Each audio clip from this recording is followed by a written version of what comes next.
Je cite de nouveau vos propos. La violence, en introduction du livre, la violence rôde partout. Elle se déchaîne en mains endroits au nom des pires intolérances, des idéologies les plus obscures. Des guerres de religion se rallument, des sécessions se multiplient, des différences ne se nourrissent plus les unes des autres. Oui, c'est presque une évidence.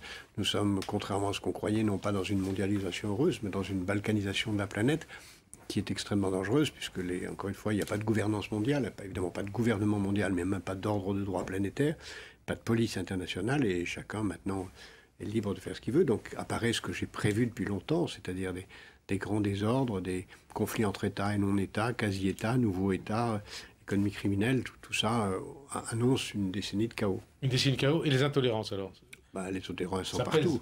Les intolérances sont partout. Elles sont l'expression de ce que chacun cherche son identité. Il y a une façon de devenir soi dans l'intolérance aussi, qui est « je deviens moi-même en m'opposant aux autres ». Et c'est justement cette grande tendance du devenir soi que je voudrais montrer comme en marche, mais en essayant de faire en sorte qu'elle soit un devenir soi autonome, mais qui ne soit pas un devenir soi dans le refus de l'autre. Dans le refus de l'autre, et également, vous parlez des puissants, des gens qui nous gouvernent, notamment des intellectuels. Mais ils ne gouvernent pas, justement. Ouais, alors justement, on dit... Il fourmille d'idées. C'est un homme politique qui n'a pas eu de mandat.